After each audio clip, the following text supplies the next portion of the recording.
And so this novel is set in Harlem at a particular time in history.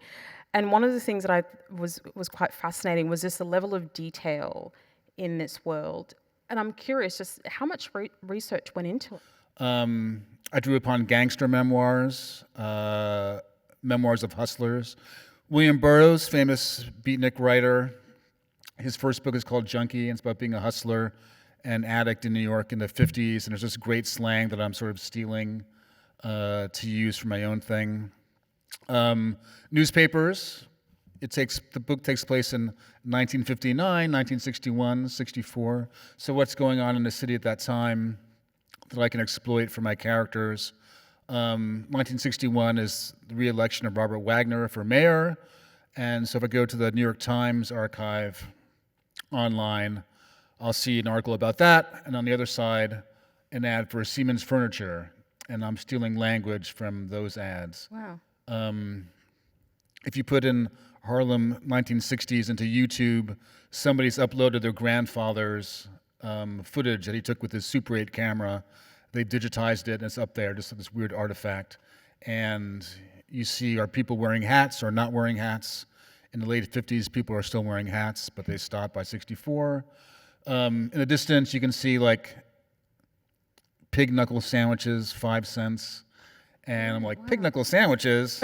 Let's go in there.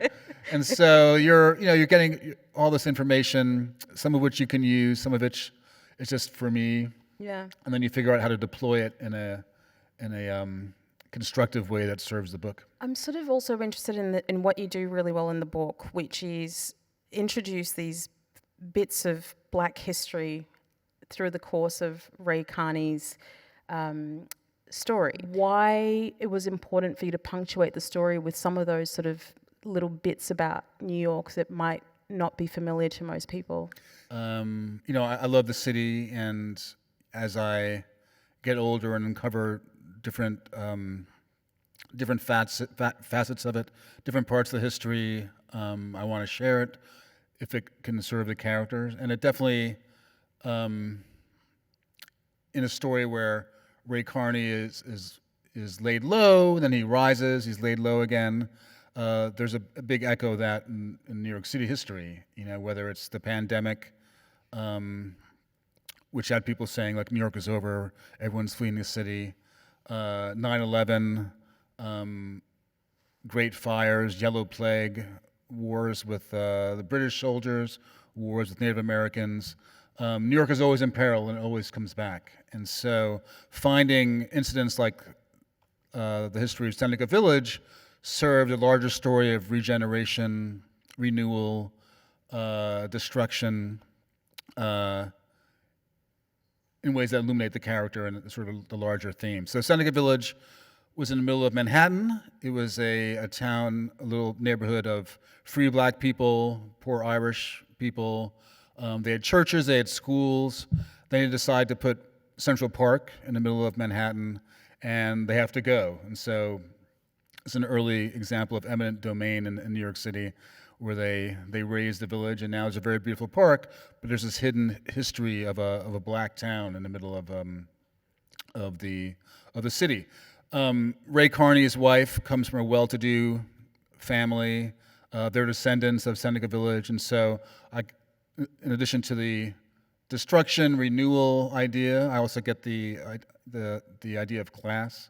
Elizabeth, his wife, is from a different socioeconomic station, and so that history of Seneca Village, this sort of Black aristocracy, plays out in different ways in the second section when Carney is more sort of aggressively trying to rise up on the socioeconomic ladder. So, you want to find a different bits of history that serve the story, serve the characters, move the plot along, and sometimes you find something that can do all three. So the Nickel Boys, as you said, rooted in historical fact. So was the Underground Railroad and parts of Harlem Shuffle. I'm curious to sort of know, what is it about history that fascinates you? What it's a place that you seem to return to a fair bit with your work. My early books are very contemporary, much about contemporary life.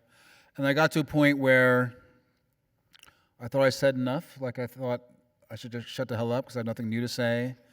There's probably like a really angry 28-year-old who has a much better take on what's wrong with how we live now. And so rather than just keep saying the same things about how we live now, going into the past became a way of finding material, and I got a lot of creative inspiration out of it. I think periodically I have to make these sort of changes in how I work, and or else you become sort of stagnant and start repeating yourself.